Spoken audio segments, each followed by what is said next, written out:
You are listening to a inspirational interview on the Faithful Sinners.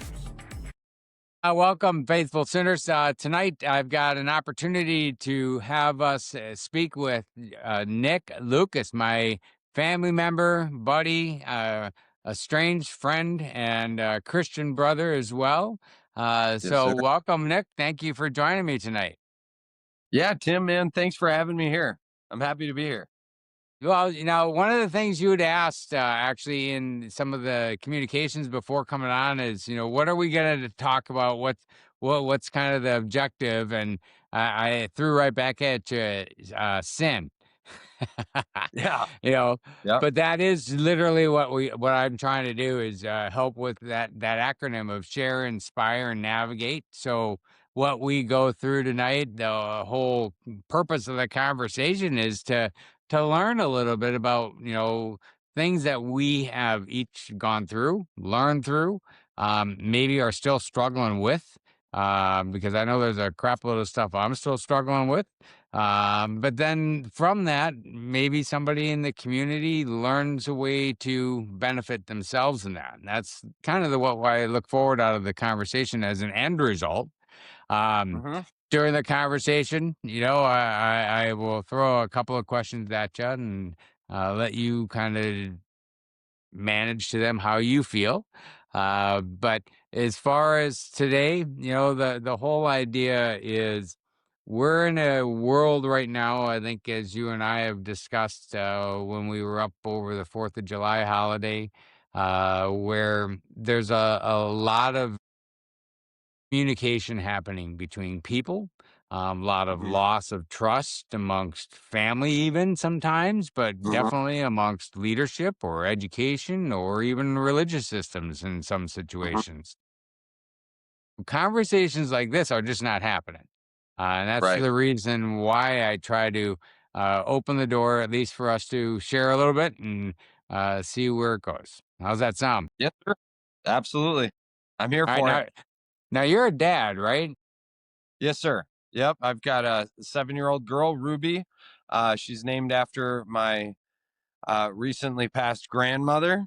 Um, and she's just the apple of my eye for sure. She's a wonderful, wonderful young lady. Yeah, and you mentioned Aunt Ruby, which was my mom's sister and your mom's mother. Hmm. As far as Ruby, we were all excited to be meeting and celebrating a 90th birthday, and um, unfortunately for us, fortunate for her, she had an advanced calling to go meet with God and is in an advanced stage of where we're all hopefully going to ascend towards. But it was a challenging time, and I'm sure you've had some follow on hardships with that. But to name your Yeah. daughter after Aunt Ruby, I thought that was phenomenal when I first heard it. That Yeah. was awesome because at that time, think of our day and age. How many kids named Ruby? Right. Right. Wow, that stands out, unique. It's awesome. Yeah. No, it's making a little bit of a comeback, but to your point, she just uh I mean, my grandma, your auntie, she was just what an awesome lady.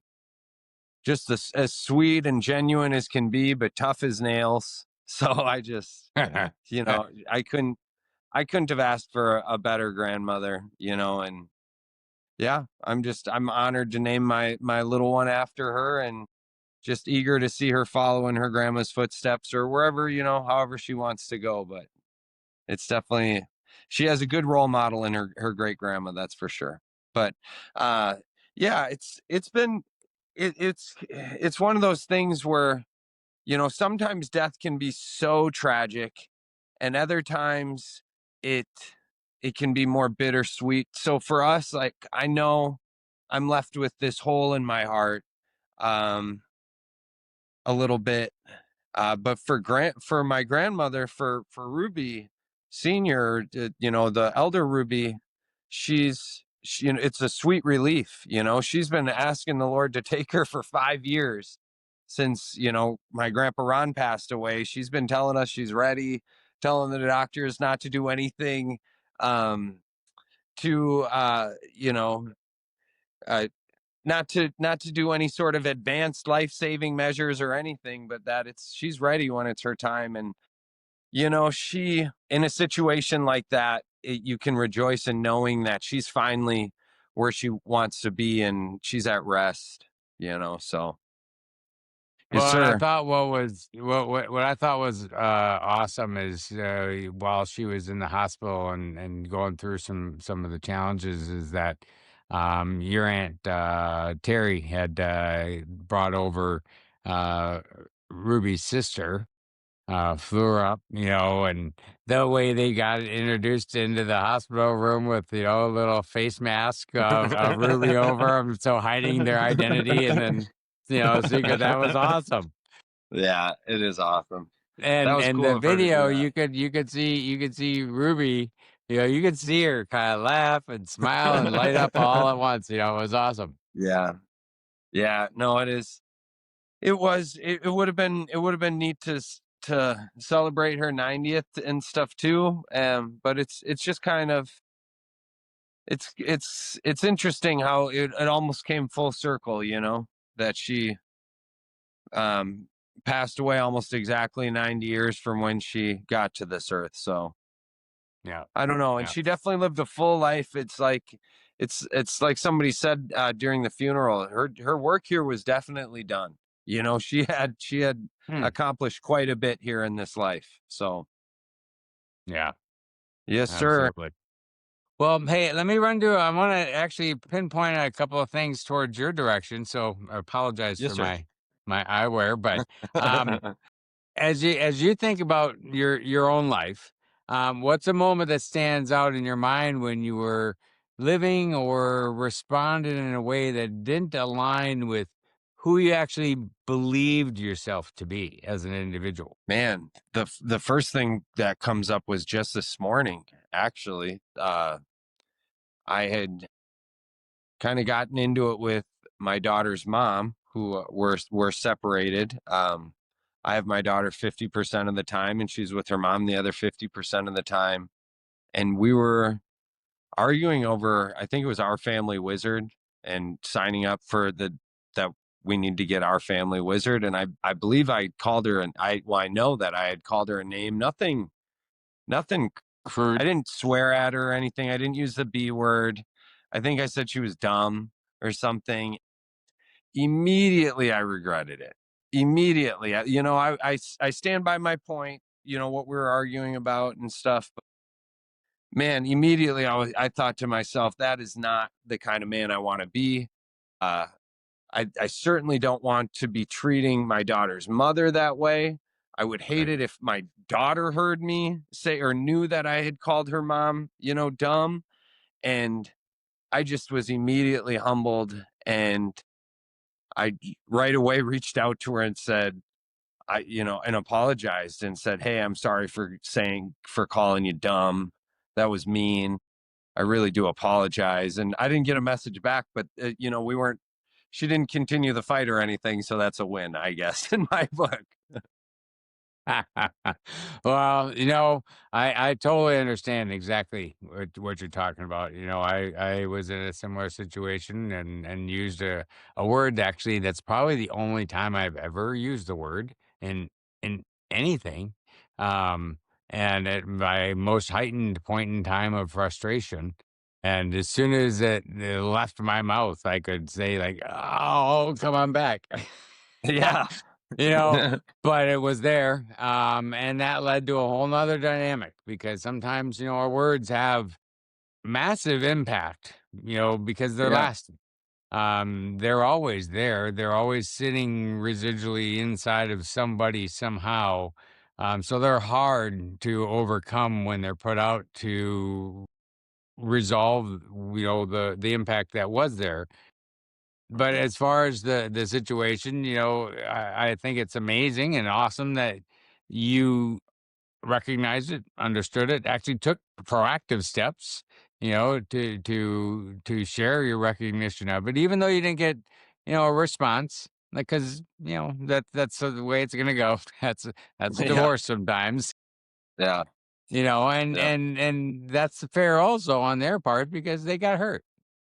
Yeah. So maybe they need that space, and that's all good. But as far as your side of it, um, I guess how would you say you're gonna walk away from this and the next time that conversation goes up and you have have that feeling? Well, it's there's hopefully we're continually growing, continually sharpening ourselves. You know, a couple of things come to mind. The Bible saying iron sharpens iron, so a man sharpens a man. And that's kind of what this is all about, is sharpening each other, being involved with other guys that I can, relate these struggles to, and just staying sharp. So hopefully next time something like this, and I've had a lot of victory in this area too. So I think that's why I was disappointed with myself this time, because it's like, man, I feel like I had come so far, and it'd been so long since I had really said anything mean to her. Like, there was an aspect of being disappointed in myself as well. Um, but like Proverbs says, the power of life and death is on the tongue. And, there's so much truth to that. And I could either be the kind of man, regardless of whether or not that's my partner or not, I could either be the kind of man that's going to tear down my daughter's mom, or I'm going to try to lift her up, and I would like to be, regardless of what's going on, I want my daughters to see me treating her mom with respect, and to see me supporting her and trying to lift her up, not tearing her down, regardless of what she does, Yeah. but yeah, like you Well, said, there's sometimes you say something and you immediately want to take it back. I've heard people say before that words are like toothpaste, once it comes out, you can't put it back in the tube. that's another good one. Yeah. But you're right, from a fatherly perspective, and Hmm. especially from a father of a daughter, which, Hmm. your daughter's much younger than mine, but my daughter's is 15, newly 15. Oh, fortunately, she's got a good heart, good following of spirituality, good concept of herself. Hmm. But she watches everything I do. And Hmm. there's things I really wish she did never seen. So all I can do to try to ever rectify, the negative interactions as far as the commentary or just the dismissiveness sometimes in my responses. Those take just repeated times of doing it the right way, for them to finally, hopefully, build a trust factor that's different because our daughters are gonna go after kind of the environment they're accustomed and comfortable with. Right. Um, and that's Right. what most of us do. I mean, holy cow, Hmm. we almost all gravitate to what's comfortable and what's the thing that's not gonna force us upon a risk. So, Hmm. you know, Right. but something like this though is a risk, so I greatly appreciate you joining on this one because this is awesome. Because Yeah. not everybody wants For to talk sure. about stuff. No, that's what, that's, I really like, what you talk about, to share and inspire and navigate. Well, as a Christian, I am a Christian, and as a Christian, that really, uh that's really what a lot of this is about, is just really helping each other grow. Um, it's my calling. I think as Christian men, or, and I understand that there may be guys listening to this that have a different perspective on things, but I think I speak for all Christian men when I can say that that is our calling, is to lift each other up, and to help Mhm. each other through these, our shortcomings, and help each other grow, and just become uh godly men, or, at least moral, responsible men and fathers. Exactly, exactly. Hmm. So when So you look anything I at can do to help, I'm here for it. all right, so on that note, when you look at life in the way the scheme of things are right now, what would you say your biggest challenge is? Man, that is probably the biggest challenge is navigating the shared custody, split home, lifestyle for my daughter, navigating things with her mom. I am recently married. We're coming up on our 2-year anniversary here soon. And I just, yeah, that brings its own challenges. Yeah, just trying to straighten things out. I guess for a long time, I was kind of living for myself and just doing Nice. what felt good for me and what was entertaining to me and all of that. And when I found out I was going to be a dad, um, right away, I turned, and I'd been living in sin for so long, and I had uh not been living the way that I was raised to live. And basically I turned to God and turned to the Lord and just said, I need your help. And for Mm. basically from that moment on, it's been a journey, quitting the drinking and drugging, quit hanging out in the bars, quit hanging out with, different women, Mhm. all of it. It's just been a slow, but sure change into, I guess just, Your better self. yeah, my better self. And, I mean, I want to say a capable leader for my family, right? Like my daughter needs someone to lead her. And, for Mhm. me, that to me is the goal. And I know that maybe people have a different dynamic, but even just, leading my wife and loving my wife the way that she deserves to be loved. And, um, yeah, dude, all of it. But it's a constant grind, and it's a constant keeping myself accountable with other men. And, um, Mhm. yeah. So that's Yeah. just where I'm at right now. Is trying to be the best version of myself, trying to be a good leader, because I think this world needs some good leadership from the men in our communities and in our churches and in our homes, in Yep. the school system. So yeah, that's Yeah, it. exactly. And one of the things, Nick, I don't know if you watched any of the other episodes I'd put out there, but fathers, unfortunately, there are way too high a percentages of fathers that just disengage when they get divorced. Hmm. They are not participant even if they had a child outside of a wedlock.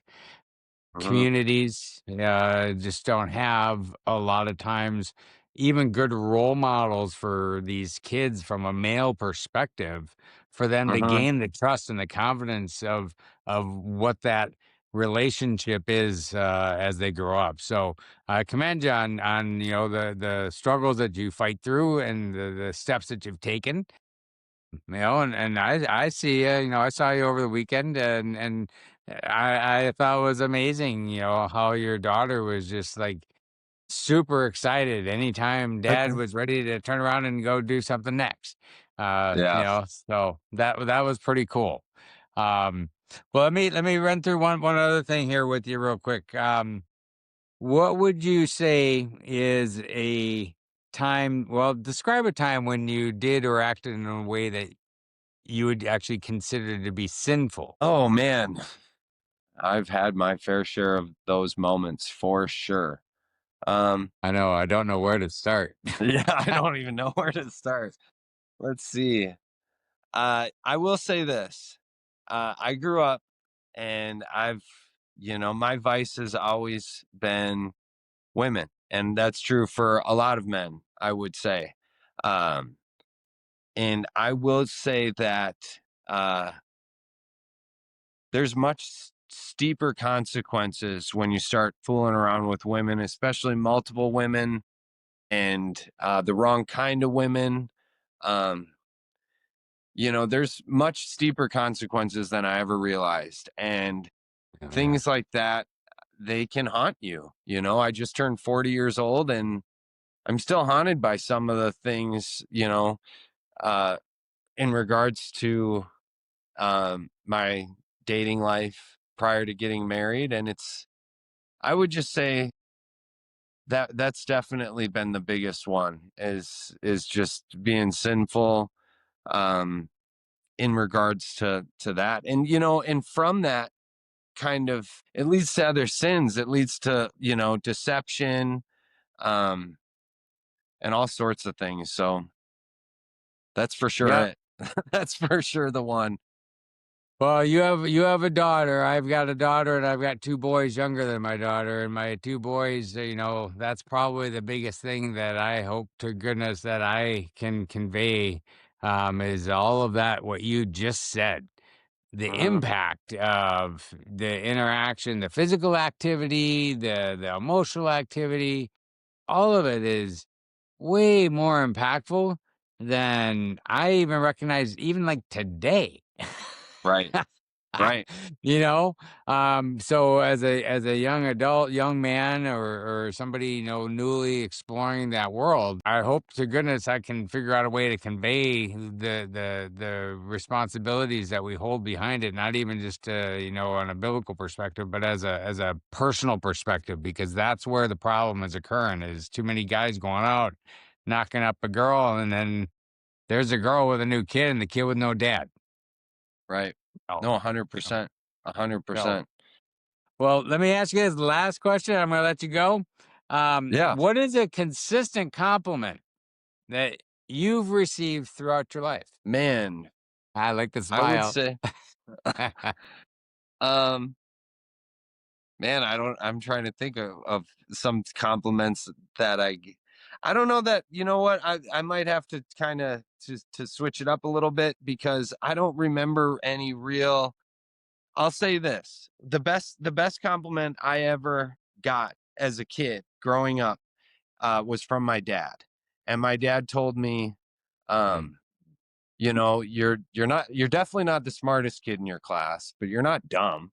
You might not be the best looking kid in your class, but you're a pretty good looking kid. You're certainly not the best kid on your basketball team, but man, you hustle.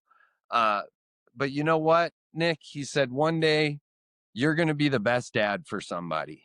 And uh, man, that just really, Man, really tugged at my heartstrings, and it meant a lot to me that he said that. And then now that I am a dad, I get a compliment. I get complimented on people saying, wow, people saying that people saying you're a good dad. You're a good dad. And it just goes back to, I just can't help but think of my dad saying that to me, you know? And that's the